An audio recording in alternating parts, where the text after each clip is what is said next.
नहमदुहु व नुसल्ली व नुसल्लिमु अला रसूलिहिल करीम अम्मा बाद फ़ाऊज़ु बिल्लाहि मिनश शैतानिर रजीम बिस्मिल्लाहिर रहमानिर रहीम। हाज़रीन मोहतरम अस्सलामु अलैकुम व रहमतुल्लाहि व बरकातुहू।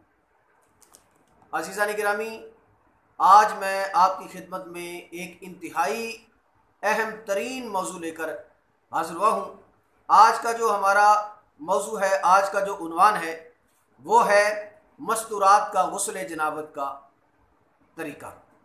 यानी औरतें जो हैं, ख़वातीन जो हैं, इस्लामी बहनें जो हैं, उनके गुस्ल में और मर्दों के गुस्ल में क्या फ़र्क है, औरतें गुस्ल जो है वो किस तरह करेंगी और उनके चंद ज़रूरी मसाइल।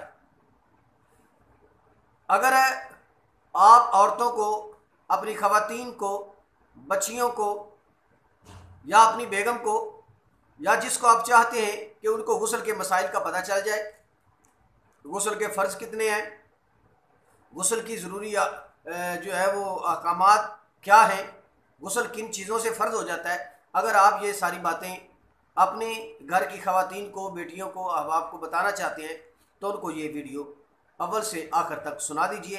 इंशाअल्लाह अज़ीज़ काफ़ी हद तक उनको गुस्ल के मसाइल की आगाही हासिल हो जाएगी। तो आइए बिला तख़ीर हम जो है वो आज के मौजू की तरफ बढ़ते हैं। तो सबसे पहले जब हम गुस्ल करते हैं तो गुस्ल की नीयत, फिर उसके बाद मैं गुस्ल के फ़राइज़ और उनकी थोड़ी सी तशरीह जो है वो आपकी खिदमत में पेश करता हूँ।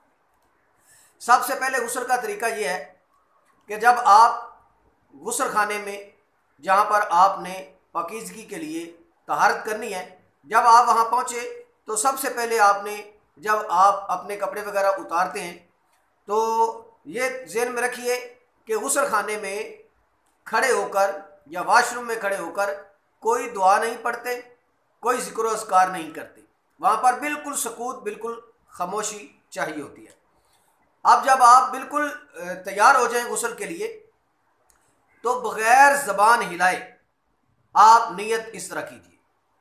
आप इस तरह नियत कीजिए कि मैं पाकीज़गी हासिल करने के लिए, मैं पाकी हासिल करने के लिए गुस्ल तहालत कर रही हूँ। ये मर्दों ख़वातीन दोनों इस तरह कर सकते हैं, वो कहें मैं कर रहा हूँ और ख़तून जो है, मस्तूरात जो हैं, वो कहें कि मैं कर रही हूँ। अब इसी तरह जिस तरह हम वज़ू करते हैं इस तरह वज़ू करना है, मगर उससे पहले जब आपने ये नियत कर ली, आपने ये इरादा कर लिया दिल में कि मैं पाकीज़गी हासिल करने के लिए तहारत कर रहा हूँ, नहा रहा हूँ, तो सबसे पहले आपने अपने दोनों हाथ जो हैं ये पाँचों तक धोने हैं। जब दोनों हाथ आप अपने धो लें तो उसके बाद आपने आपके वजूद पर, जिस्म पर जहाँ पर नापाकी लगी है, नजासत लगी है, उसे अच्छे से ज़ाइल कर दीजिए, उसे अच्छे से धो दीजिए। फिर उसके बाद जिस तरह हम वज़ू करते हैं इस तरीके से जो नमाज वाला वज़ू है सेम वो सारा वज़ू कर लीजिए। मगर एक चीज़ की एहतियात रहे, अगर आप किसी ईंट पर, किसी चौकी पर या किसी छोटे से टूल पर बैठे हैं, आपके पाँव में जो पानी आप नहा रहे हैं वो पाँव के साथ नहीं लग रहा, पानी वैसे बहता चला जा रहा है, आप थोड़ी ऊंची जगह पर है, तो फिर आप पाँव भी धो लीजिए। अगर ऐसा नहीं है, आप बिल्कुल फर्श पर बैठे हैं और पानी सारा आपके पाँव को लगता चला जा रहा है, तो फिर आप जो पाँव हैं ये सबसे आखिर में धोइएगा। खैर, जब आपने नमाज की तरह का वज़ू कर लिया, फिर उसके बाद आपने क्या करना है, फिर आपने गुस्ल शुरू करना है।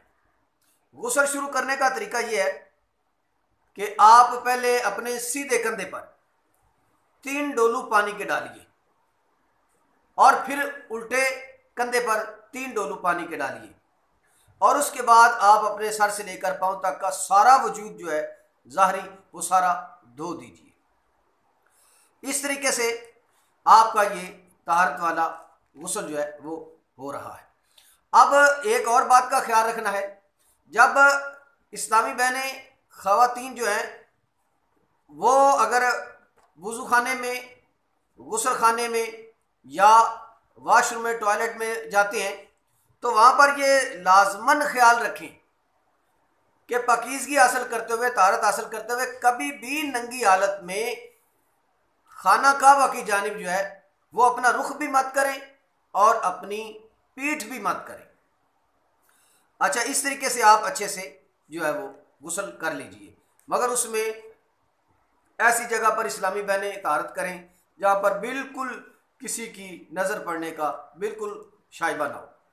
और दूसरा ये है कि मर्द को अगर बाहर कहीं नहाना पड़ जाए तो उसे चाहिए कि वो अपने तहबंद में इतना मोटा कपड़ा 2-3 तय करके बांध ले कि अगर वो नहाए तो उसका वजूद जो है, उसकी रंगत जो है और उसकी हायत जो है वो जाहिर ना हो।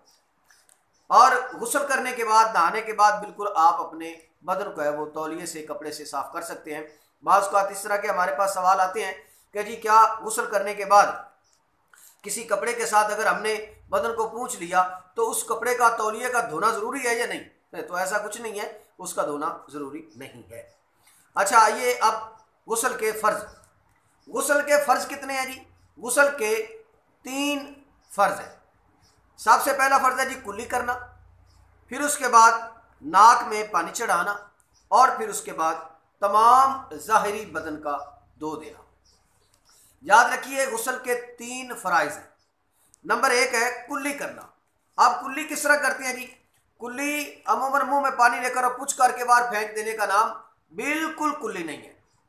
कुल्ली इस तरीके से नहीं की जाएगी, बल्कि कुल्ली करने का मतलब ये होगा कि आप अपने मुंह में पानी लीजिए और मुंह का जितना अंदर वाला हिस्सा है वो सारे को पानी हिला हिलाकर अच्छे से साफ कर दीजिए और आप अपने हलक तक जो है ये पानी की नमी, पानी की तरी पहुंचाएं। यह पूरे मुंह का अंदर से धो देना, हलक तक पानी का पहुंचना, याद रखिए ये फर्ज है। और इसी तरह दाढ़ों के पीछे, गालों की तह में, दांतों की खिड़कियों और जड़ों और जुबान की हर करवट पर, बल्कि हलक के किनारे तक पानी बहे। रोज़ा ना हो तो फिर घरघरा भी कर लीजिए कि ये सुन्नत मुबारक है। दांतों में छालिया के दाने या बोटी के रेशे वगैरह हो, कोई पान खाता है या कोई इस्लामी बहन पान खाती है या किसी ने गुस्ल करने से पहले गोश्त खा लिया और उसके रेशे जो हैं, उसके ज़र्रात जो हैं वो दांतों में अटक गए, तो उनका छुड़ा कर पानी बहाना फ़र्ज़ है। और अगर किसी ने दांत जो है वो एक आध टूटा हुआ था, वो तारों के साथ या किसी मिसाले के साथ वो डेंटल से लगवाया हुआ है, यानी वो उसको एडजस्ट करवाया हुआ है, तो उसका निकाल कर धोना ज़रूरी नहीं है। आप उसी तरह उसके ऊपर पानी बहाएंगे तो वो हो जाएगा। अब ये एक फ़र्ज था कुल्ली करने का। अब आगे है जी नाक में पानी चढ़ाना। नाक में पानी चढ़ाना मेरी प्यारी बहनों, ये याद रखिए कि नाक में पानी चढ़ाने का मतलब ये है कि आपके नाक की नरम हड्डी जो है यहाँ तक पानी की नमी पहुँचना फ़र्ज है। और अगर पानी जो है वो नरम हड्डी तक नहीं पहुँचा, सिर्फ नाक की बस बिल्कुल नोक पर ही लगाकर पानी, तो आपने समझा हो गया, तो बिल्कुल कतन इससे जो है वो गुस्ल के फ़राइज़ अदा नहीं हुए। अब इस तरह हो सकता है कि आप चुल्लू में पानी लीजिए और थोड़ा सा सांस पीछे खींचिए कि पानी जो है वो नरम हड्डी तक आ जाए। इस तरीके से आपका गुस्ल जो है वो कामिल हो जाएगा। और ये इंतहाई ज़रूरी बात है कि जिस तरह नमाज की कुंजी जो है ना, जैसा जन्नत की कुंजी जो है वो नमाज है, तो नमाज की कुंजी जो है वो तहारत है। ये याद रखिए कि अगर कामिल तहारत होगी तो इबादत अल्लाह की जनाब में काबिल कबूल होगी, वरना कोई इबादत अल्लाह की जनाब में काबिल कबूल नहीं होगी जब तक कि तहारत कामिल नहीं होगी। अच्छा खैर, तो आपने नाक में पानी चढ़ाया। अब नाक के जितने बाल हैं, इन बालों का तमाम का धुल जाना फ़र्ज है। और अगर किसी के नाक में वो कोई ज़ख्म है और उसमें खून वगैरह जमा पड़ा है, खुश्क हुआ पड़ा है, तो उसका छुड़ाना ज़रूरी है। और अगर इससे कोई फिंसी फोड़ा निकल आए, यानी बहुत ज़्यादा तकलीफ़ हो जाने का खदशा है, तो फिर उसमें गुंजाइश है ये माजूर की हालत में। अदरवाइज़ अगर किसी के नाक में मैल कुचैल रीठ वगैरह जमा है तो उसका बिल्कुल साफ करके धोना फर्ज है। ये दो फर्ज हो गए, कुल्ली करना और नाक में पानी डालना। तीसरा फर्ज है जी तमाम जहरी बदन पर पानी बहाना। ये तमाम जहरी बदन पर सर से लेकर पांव तक सारे वजूद का धुल जाना इंतहाई जरूरी है। आइए अब मैं गुस्ल करने की चंद एहतियाती तदाबीर जो है वो आपकी खिदमत में पेश करता हूँ। ये मर्दों ख़वातीन के लिए यकसा हैं और इसके बाद जो है चंद बातें बिलखसूस ख़वातीन के लिए होंगी। अगर गुस्ल करने के लिए मर्द के बाल जो है, ये याद रखिए, मर्द के बाल जो है वो अगर मतलब गूंदे हुए हैं, ऐसे बिल्कुल वो एक दूसरे के साथ बिखरे हुए हैं और उलझे हुए बाल हैं कि उनमें पानी डालें तो वो धुलते नहीं हैं, तो ये याद रखिए मर्द के लिए बालों का भी धोना, सर के बालों का भी धोना फ़र्ज है, मगर औरत के लिए सर के बालों का धोना फ़र्ज नहीं है। अगर औरत ने इतनी जो है वो ज़ोर से चुटिया की हुई है, सख्ती के साथ खींच कर के सर पे पानी डालते हैं तो बाल इतने खींचे हुए हैं, जिल्द के साथ बिल्कुल चिपक गए कि उसमें पानी नहीं जा रहा, तो फिर याद रखिए औरत को भी बाल खोलकर, चुटिया खोलकर सर में पानी डालना फ़र्ज है। और बस औरत के लिए बालों की जड़ों का धोना फ़र्ज है, मर्द के लिए सारे बाल धोना फ़र्ज है। और ये जो इस तरह के बाबे लग फिर रहे हैं, जो जिनके बाल वो बिल्कुल वो आपने देखे होंगे जैसे हैं, तो उस तरीके से उनका तो गुस्ल नहीं होता। जो पाक ही नहीं हो सकता वो कहाँ फ़कीर होगा, वो कहाँ पीर होगा। लिहाजा तहारत जो है ये इंतहाई ज़रूरी है। अच्छा आगे जी, अगर कानों में बाली है, ये बिलखुसूस ख़वातीन के लिए है और उन नाहंजार मर्दों के लिए भी है, बेवकूफ़ों के लिए जो अपने कानों में बालियां वगैरह डाल लेते हैं।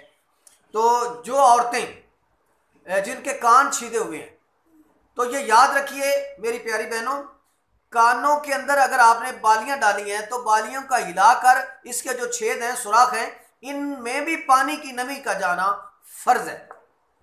और इसी तरह नाक में, नाक का जो आपने वो छेद करवाए हुए हैं, तो नाक के छेद में भी, नाक के नथनों में, इनमें भी पानी का जाना, पानी का बहाना फ़र्ज है। और ऐसे ही अगर किसी ने अपनी जो भवें हैं इनके ऊपर वो आजकल किस्म के अजीब अजीब किस्म के, जैसे वो कोई आर्टिफिशियल मेकअप वगैरह हैं, वो किसी ने ऐसी कोई चीज़ इसके ऊपर लगाई कि उसकी चिकनाहट की वजह से, यानी वो लगाती हैं यूं बिल्कुल, जो भवें जो है बिल्कुल प्रेस हो जाती हैं, और उनके ऊपर पानी डाला और वो पानी इसकी तह में नहीं पहुंचा, तो याद रखिए भवें धोना भी फ़र्ज है मेरी प्यारी बहनों। और अगर ऐसा हुआ कि उसकी तह में पानी नहीं गया तो आपकी कामिल तहारत नहीं हुई। और आगे कान का हर पुर्जा, यानी कान जो है वो अंदर से बाहर से सारा हिस्सा इसका धोना इंतहाई ज़रूरी है। कानों के पीछे के बाल हटाकर भी पानी बहाए। ठोड़ी और गले का जोड़ जो है, ये जो अगर किसी की गर्दन मोटी है, जो हेल्दी थोड़े होते हैं, तो इनकी गर्दन के ऊपर ये जो बल पड़ जाते हैं, तो याद रखिए इनका छुड़ा कर धोना जो है वो भी फ़र्ज है। हाथों को अच्छी तरह उठाकर बगलों का धोना और बाजू का हर पहलू धोना और पीठ का हर जर्रा धोएं।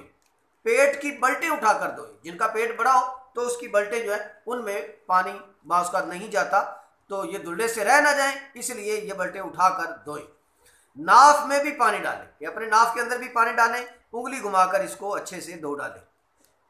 जिस्म का हर बाल, उसकी हर नोक, हर जड़ मर्द के लिए धोना फ़र्ज है और औरत के लिए सर के बाल जो जड़ धोना फ़र्ज है। रान और पेडू, यानी ये रान जो है, मोटे पट जो है ये, और पेडू ये नाक के नीचे का हिस्सा जो है, अमूमन जब बैठकर थोड़े जो सेहत वाले मर्द हैं या सेहत वाली इस्लामी बहनें हैं, जब वो गुस्ल करते हैं तो ये चीज़ें जो हैं उनकी धोने से रह जाती हैं, तो बिल्कुल बड़ी तवज्जो के साथ इनका धोना भी फ़र्ज है। और जब बैठ कर नहाएं तो रान और पिंडली के जोड़ पर भी पानी बहाना याद रखें। दोनों सुरीन, सुरीन कहते हैं पीछे वाले हिस्से को, दुबुर को, अगर इस तरह ज़मीन पर लगा कर बैठे तो ये याद रखिए, दुबर का धोना, सुरीन, दोनों सुरीन का धोना और दोनों सुरीन के दरमियान का जो हिस्सा है शर्मगाह के वाला, इस हिस्से पर भी हाथ लगा के और पानी डाल के अच्छे से बहा देना चाहिए, ये भी फर्ज है। रानों की गोलाई और पिंडलियों की करवटों पर पानी बहाएं। इसी तरह मर्द का जो शर्मगाह का हिस्सा है इसे भी अच्छे से धोएं। और इसी तरह उनसैन के नीचे की जगह जड़ तक मर्द का जो उज़्व खास जो है, और जिस तरह वो उनका शर्मगाह का हिस्सा जो है उसे अच्छे से धोएं कि कहीं नापाकी ना रह जाए, क्योंकि यहीं से नापाकी होगी तो तभी तो गुस्ल हुआ होगा। जैसे जिसका खतरा ना हो वो अगर खाल चढ़ सकती है तो ऊपर चढ़ाकर उसको धोया जाए। और इसी तरह मस्तूरात के लिए इंतहाई अहम जो है वो बातें, मस्तूरात के लिए 6 एहतियाती हैं। अगर किसी की छाती बड़ी है, पिस्तान ढिलके हुए हैं, तो उनका उठाकर पानी बहाना फर्ज है। और पिस्तान और पेट के जोड़ की लकीर, सीना और उसके पेट के नीचे की ये जोड़ की जो लकीरें हैं यूं जम जाएंगी और इस तरीके से जो बल्ट पड़ जाएगी, तो इसका धोना भी ज़रूरी है। इसी तरह फर्ज खारिज यानी शर्मगाह के बाहर का हिस्सा, शर्मगाह के बाहर का हिस्सा जो है उसका धोना भी ज़रूरी है। और हर गोशा, हर टुकड़ा ऊपर नीचे खूब एहतियात से धोएं। और फुर्ज दाखिल यानी जो शर्मगाह का हिस्सा है उसको भी शर्मगाह के अंदरूनी हिस्से में उंगली डालकर धोना फ़र्ज तो नहीं है मगर मुस्तहब है, अच्छा अमल है, एहतियातन इस तरीके से कर लेना चाहिए।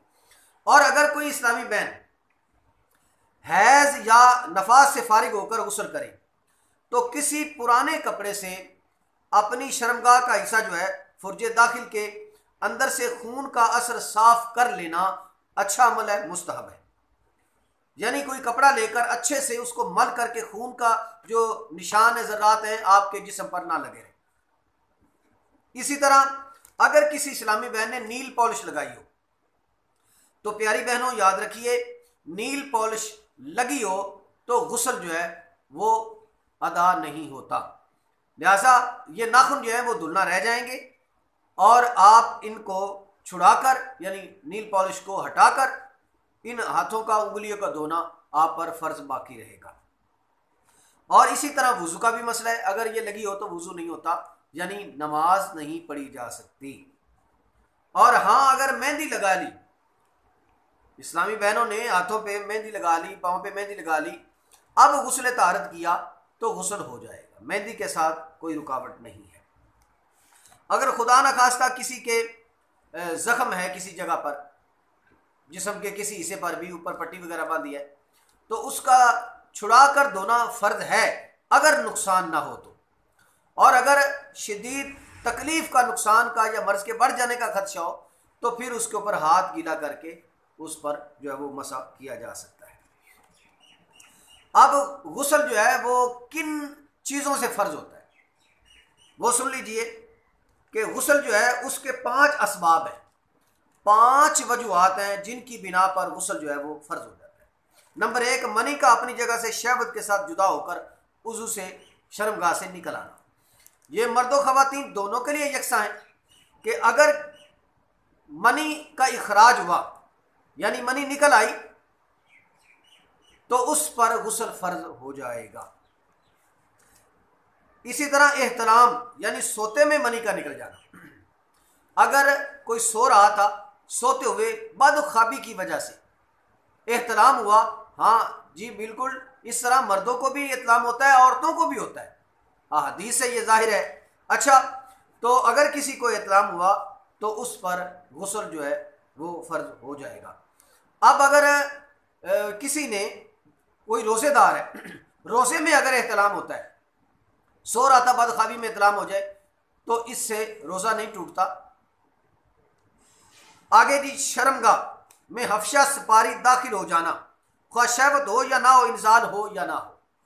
अगर खामद ने अपनी बीवी की शर्मगाह में अपनी शर्मगाह को दाखिल कर दिया और फ़ौरन निकाल लिया और शहवत थी या नहीं थी, इंजाल हुआ या नहीं हुआ, यानी उनका इसमें एहतलाम हुआ उनको अब या नहीं हुआ, फिर भी दोनों फरीकैन पर गुस्ल जो है वो फर्ज हो गया। अब इसी तरह है से फारिग होना, अगर कोई इस्लामी बहन है से फारिग हुई तो उस पर गुस्ल फर्ज है। निफास यानी बच्चे जनने पर जो खून आता है, इससे फारिग होना जो है, इसके बाद भी गुस्ल फर्ज हो जाता है। ये जो औरतों में मशहूर है कि बिल्कुल कामिल तौर पर 40 दिन तक औरतें नापाक रहती हैं बच्चे के जनने के बाद, तो ये बात दुरुस्त नहीं है। खवातीन जो है वो 40 दिन तक जरूरी नहीं कि वो नापाक रहे, हाँ ये आखिरी हद है। अगर किसी को खून आता रहा 20-30 दिन गुजर गए, 40 दिन गुजर गए, अब 40 दिन के बाद जो होगा वो इस्तिहाजा होगी, मर्ज हो जाएगा, 40 दिन तक उसको रियायत हासिल होगी। और अगर बच्चे के पैदा होने के बाद 1 मिनट से लेकर जितने दिन मर्जी गुजरे 40 से पहले पहले अगर खून आना बंद हो गया तो अब उस पर गुस्ल भी फर्ज हो जाएगा, और बाकी के जो शरीयत के अहकाम हैं नमाज रोज़ा वगैरह के, वो भी उस पर फर्ज होंगे।